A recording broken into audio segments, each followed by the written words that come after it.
Hello दोस्तों, स्वागत है आपका आपके अपने यूट्यूब चैनल एजुपुर में। तो आज से मैं क्लासेस की वीडियो स्टार्ट कर रही हूँ। ये पहली वीडियो है जो कि बी फर्स्ट ईयर के स्टूडेंट्स के लिए सोशियोलॉजी के पेपर 1 और चैप्टर 1 की वीडियो है। तो जैसे कि हम सब जानते हैं कि सोशियोलॉजी के सिलेबस के यूनिट 1 में पहला टॉपिक है sociology meaning scope of sociology, यानी कि सोशियोलॉजी का अर्थ, अवधारणा, परिभाषा ये सभी और प्रकृति ये सभी सोशियोलॉजी के यूनिट 1 के टॉपिक 1 में हैं। तो इसे ही हम एज अ चैप्टर 1 स्टार्ट करते हैं। वीडियो अच्छी लगे तो लाइक कर दीजिएगा और वीडियो के एंड तक ज़रूर देखिएगा। स्टार्ट करते हैं। समाजशास्त्र का अर्थ। समाजशास्त्र एक नवीन विज्ञान है। समाजशास्त्र शब्द की उत्पत्ति दो शब्दों से मिलकर हुई है, यानी समाजशास्त्र एक नवीन या फिर एक नया साइंस है। समाजशास्त्र शब्द की उत्पत्ति दो शब्दों से मिलकर हुई है, यानी समाजशास्त्र दो शब्दों का योग है। समाजशास्त्र अंग्रेजी के सोशियोलॉजी का हिंदी रूपांतरण, यानी हिंदी में समाजशास्त्र कहा जाता है और अंग्रेजी में सोशियोलॉजी कहा जाता है। तो समाजशास्त्र अंग्रेजी का सोशियोलॉजी का हिंदी रूपांतरण कह लीजिए, या फिर सोशियोलॉजी अंग्रेजी रूपांतरण समाजशास्त्र का समझ लीजिए। तो जिसमें पहला शब्द सोशियस यानी दो शब्दों से मिलकर बना है, तो सोशियस और लॉगस से मिलकर बना है। तो जिसमें सोशियस लैटिन भाषा से लिया गया है और दूसरा शब्द लोगस जो कि ग्रीक भाषा से लिया गया है, यानी सोशियोलॉजी दो शब्दों का योग है, जिसमें पहला शब्द सोशियस है, दूसरा शब्द लोगस है। तो सोशियस शब्द को लैटिन भाषा से लिया गया और लोगस शब्द को ग्रीक भाषा से लिया गया। इस प्रकार समाजशास्त्र का शाब्दिक अर्थ समाज का शास्त्र या समाज का विज्ञान है। तो समाजशास्त्र की उत्पत्ति दो शब्दों से मिलकर हुई है, जिसमें पहला शब्द सोशियस लैटिन भाषा से, दूसरा शब्द लोगस ग्रीक भाषा से लिया गया। तो समाज शास्त्र को हम समाज का शास्त्र या समाज का विज्ञान कह सकते हैं। समाजशास्त्र का जनक या जन्मदाता अगस्ट कॉम्टे को कहा जाता है। मैंने कम्युनिटी पोस्ट पर ये क्वेश्चंस भी डाला था कि समाजशास्त्र के जनक या जन्मदाता कौन है, जिसमें से बहुत से लोगों ने अगस्ट कॉम्टे पर ही लगाया, ठीक, लेकिन कुछ लोगों ने अलग अलग समाजशास्त्री को ऊपर लगाया। तो इसका मतलब इससे साफ ये होता है कि कुछ लोगों को जो सोशियोलॉजी पढ़ रहे हैं उन्हें अभी भी ये नहीं पता है कि समाजशास्त्र के जन्मदाता कौन है। तो ये बहुत इम्पॉर्टेंट क्वेश्चन है। अक्सर आप जब अपने सब्जेक्ट को लेकर आगे बढ़ेंगे, टीजीटी पीजीटी किसी भी एरिया में एग्ज़ाम देंगे, यूजीसी नेट एनटीए नेट देंगे या फिर बीएड का एंट्रेंस देंगे, एमए का एंट्रेंस एग्ज़ाम देंगे, तो क्या है कि ये क्वेश्चंस इतना मोस्ट इम्पॉर्टेंट क्वेश्चन ना कि एग्ज़ाम में ज़रूर पूछा जाता है। चाहे कि आपके सोशियोलॉजी का ऑब्जेक्टिव टाइप क्वेश्चन में भी आ जाए, क्योंकि एक पेपर ऑब्जेक्टिव होता है तो उसमें भी ये क्वेश्चन आ सकता है। तो आप लोग ज़रूर ध्यान में रखिए कि समाजशास्त्र के जनक या जन्मदाता कौन है। ऑगस्ट कॉम्टे हैं। तो ऑगस्ट कॉम्टे ऐसे प्रथम विचारक थे जिन्होंने एक व्यवस्थित विज्ञान के रूप में समाजशास्त्र विषय का निर्माण 19वीं शताब्दी के पूर्वार्ध में कर लिया था। उनको मानवीय तथा सामाजिक एकता पर बल देने वाला प्रथम समाजशास्त्री भी कहा जाता है। तो मतलब कि जो अगस्ट कॉम्टे थे वो ऐसे नवीन विचारक थे जिन्होंने मतलब एक व्यवस्थित विज्ञान के रूप में समाजशास्त्र का जन्म किया या फिर उत्पत्ति की, और समाजशास्त्र विषय का निर्माण भी उन्होंने 19वीं शताब्दी के पूर्वार्ध में कर लिया था। इसलिए अगस्ट कॉम्टे को ही समाजशास्त्र का जन्मदाता या फिर जनक कहा जाता है। अब बात करते हैं समाजशास्त्र से संबंधित विभिन्न परिभाषाओं के बारे में। देखिए दोस्तों, सोशियोलॉजी के मतलब ये फर्स्ट ईयर की सोशियोलॉजी की पेपर 1 और चैप्टर 1 की नोट्स की वीडियो ऑलरेडी चैनल पे अपलोडेड है। तो आप नोट्स की वीडियो मतलब वो वीडियो देखकर नोट्स बना सकते हैं। ये वीडियो केवल प्रेफरेंस के तौर पे मैं समझाने के लिए बना रही हूँ, ताकि आप लोगों को कॉन्सेप्ट क्लियर हो जाए। अगर आपको नोट्स के लिए चाहिए तो आप वो वीडियो देख सकते हैं, मैं डिस्क्रिप्शन बॉक्स में इसका लिंक डाल दूँगी। तो समाजशास्त्र की परिभाषाओं को मुख्यतः 4 भागों में बांटा जा सकता है, यानी जो समाजशास्त्र से संबंधित परिभाषाएं दी गई थी उसका आधार मतलब उसको 4 भागों में आधारित करके अलग अलग लोगों ने परिभाषाएं दी हैं, जिनमें पहला है समाजशास्त्र समाज का अध्ययन है। समाजशास्त्र सामाजिक संबंधों के अध्ययन के रूप में। समाजशास्त्र सामाजिक अंतःक्रिया के अध्ययन के रूप में, समाजशास्त्र सामाजिक समूह के अध्ययन के रूप में। यानी ये 4 प्रमुख आधार है जिनके आधार पर ही समाजशास्त्र की परिभाषा दी जाती है। अब अगर आप एग्ज़ाम में इस तरह से भी अगर अपने आंसर में लिखते हैं और सभी मतलब कि सभी भाग के अनुसार एक एक समाजशास्त्र की परिभाषा दे देते हैं तो आपका आंसर बहुत अट्रैक्टिव लगेगा। और आप चाहे तो ऐसे ना लिख के डायरेक्ट परिभाषा की हेडिंग डाल के डायरेक्ट परिभाषा भी 3-4 या 2 या 3 समाजशास्त्र को लिख सकते हैं। देखिए लिखना वैसे भी है, लिखना ऐसे भी है, लेकिन ऐसे लिखने से थोड़ा सा आंसर ज़्यादा अट्रैक्टिव लगेगा और एग्जाम में समझेगा कि स्टूडेंट ने पढ़ा है। तो क्या पता आप फर्स्ट आने के बजाय टॉप कर जाएं। तो हर चीज़ का एक टिपिकल वे होता है, तरीका होता है, इस तरह से आप डायग्राम में भी प्रेजेंट कर सकते हैं। देखिए समाजशास्त्र समाज का अध्ययन है, ये पहला भाग है। समाजशास्त्र का समाज का अध्ययन है, इसके समर्थक कौन है?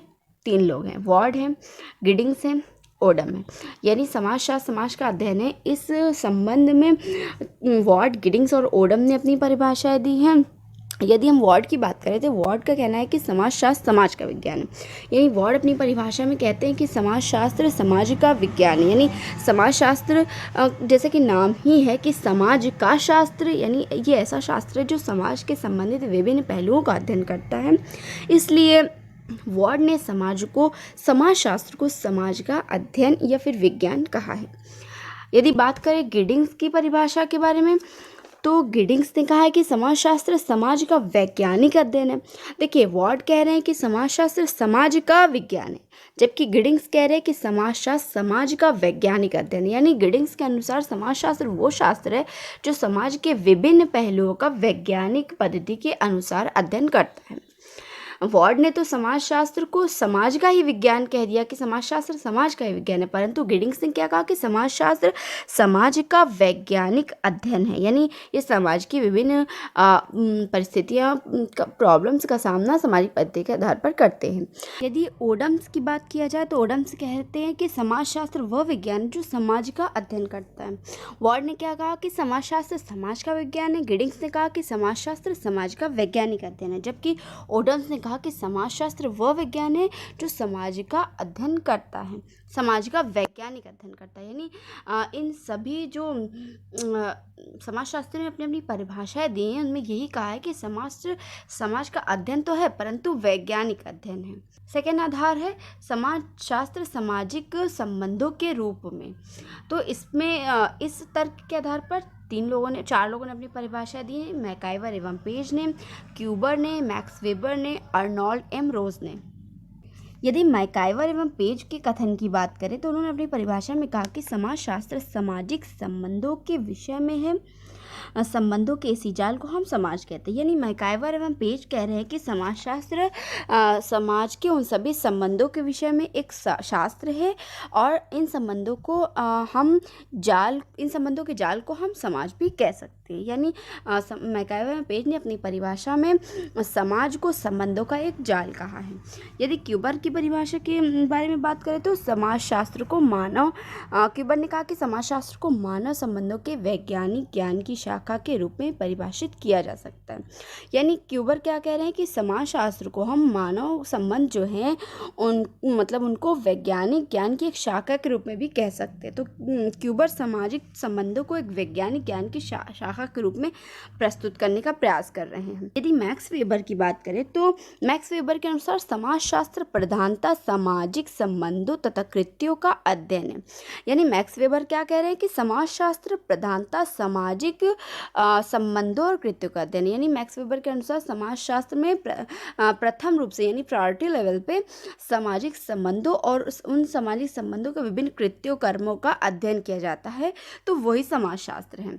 अर्नोल्ड एम की बात करें तो अर्नोल्ड एम का कथन है कि समाजशास्त्र मानव संबंधों का विज्ञान है।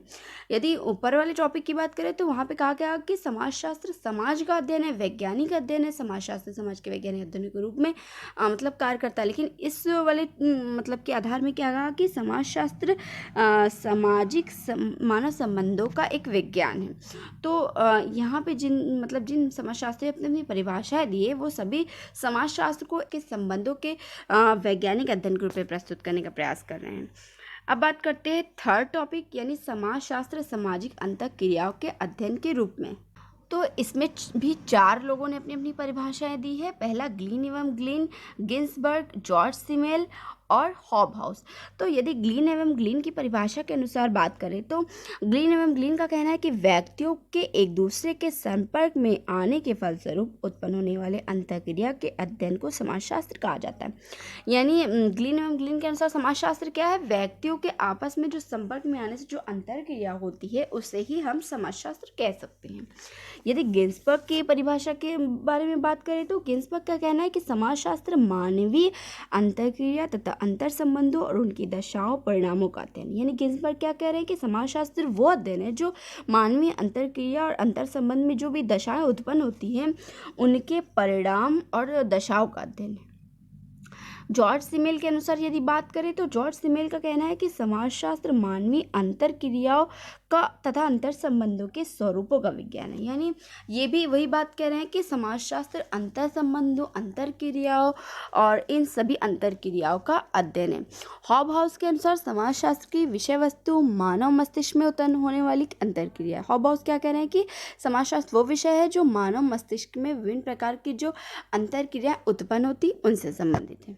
बात करते हैं लास्ट टॉपिक के बारे में, यानी सामाजिक समूहों के अध्ययन के रूप में।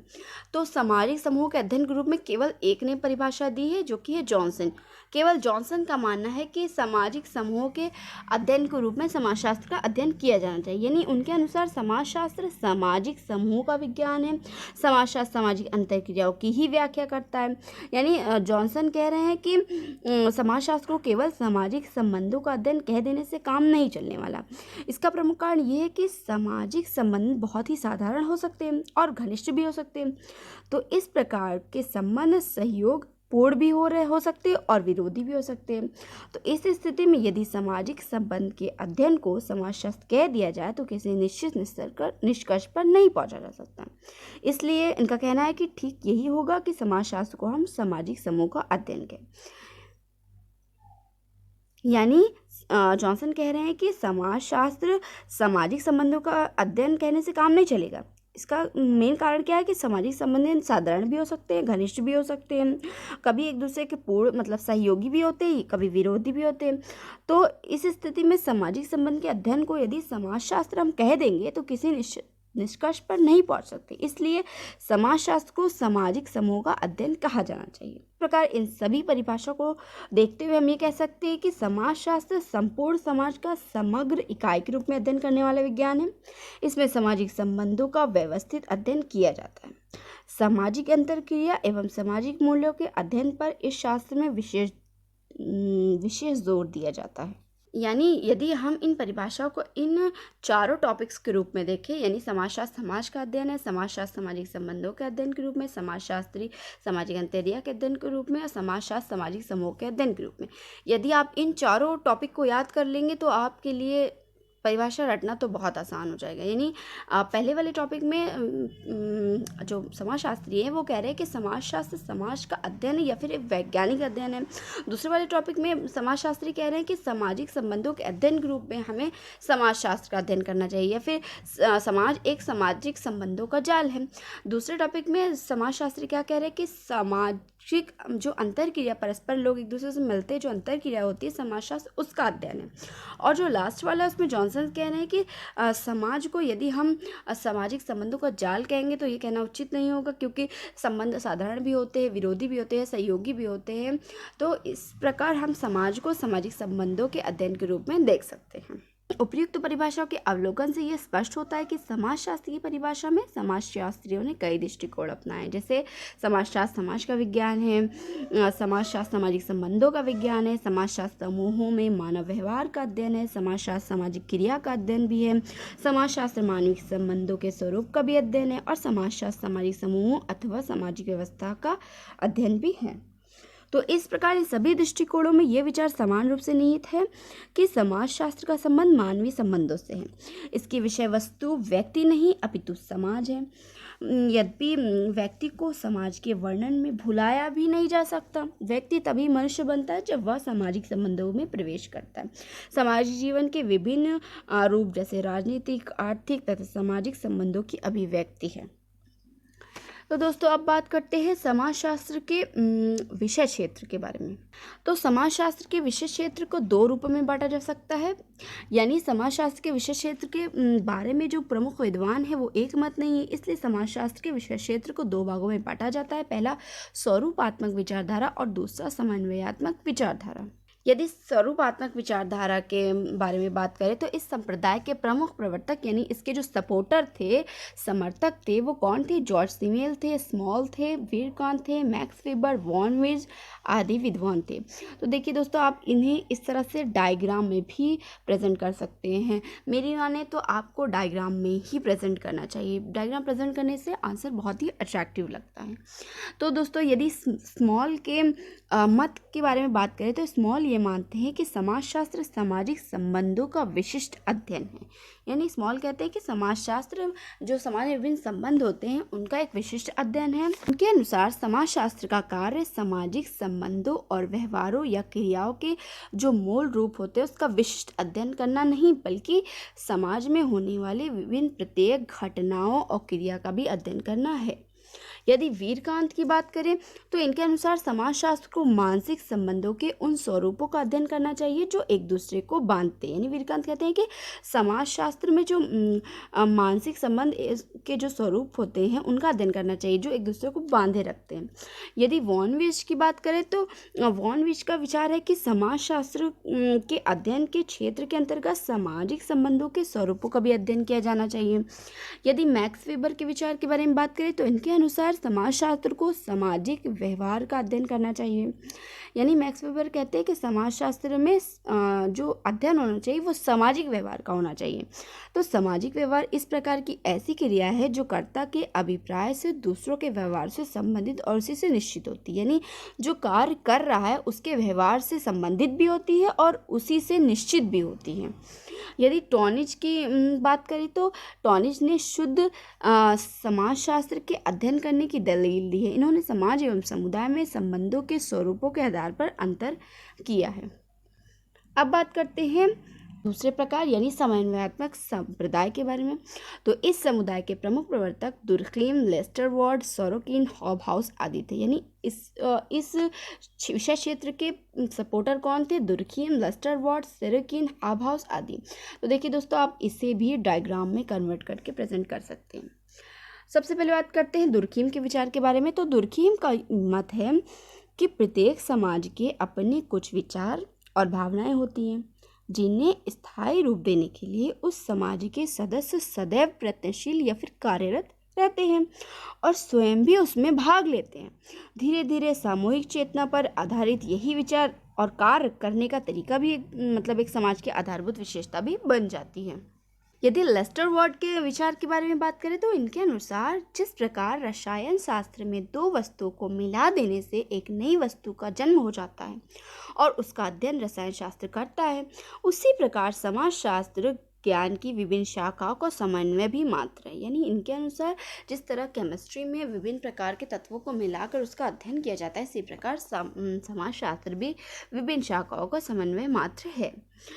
यदि हॉबहाउस के विचार के बारे में बात करें तो हॉबहाउस का कहना है कि समाजशास्त्र आदर्श रूप में विभिन्न सामाजिक अध्ययनों का समन्वय है, परंतु समाजशास्त्री का तत्कालिक कार्य 3 प्रकार का होता है: प्रथम, द्वितीय और तृतीय।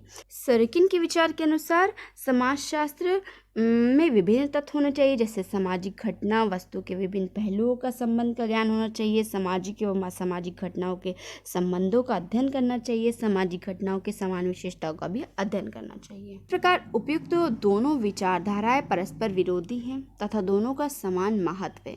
यानी दोनों जो समन्वयात्मक और संप्रदायात्मक जो भी विचारधाराएं आपस में विरोधी हैं और समान भी महत्व रखती है। एक संप्रदाय के दृष्टिकोण से समाजशास्त्र विशेष संबंधों का अध्ययन करने वाला है और जो दूसरा दृष्टिकोण है उसके अनुसार सामान्य संबंधों का अध्ययन करने वाला विज्ञान है। समाजशास्त्र समान संबंधों का अध्ययन करने वाला विज्ञान है। तो वास्तव में समाजशास्त्र के क्षेत्र से संबंधित दोनों दृष्टिकोण में समन्वय करने की आवश्यकता है, अतः वैज्ञानिक यानी कंपैटिबिलिटी बिठाने की आवश्यकता है। तो अतः वैज्ञानिक दृष्टिकोण से विषय क्षेत्र के बारे में झगड़ना व्यर्थ है। तो दोस्तों ये थी हमारी आज की पहले क्लास की वीडियो। आशा करती हूँ आपको वीडियो अच्छी लगी हो। अच्छी लगे तो लाइक कर दीजिएगा और चैनल पे नए हैं तो सब्सक्राइब भी कर लीजिए, बेल आइकन को भी प्रेस कर दीजिए। मिलते हैं नेक्स्ट क्लास की वीडियो में।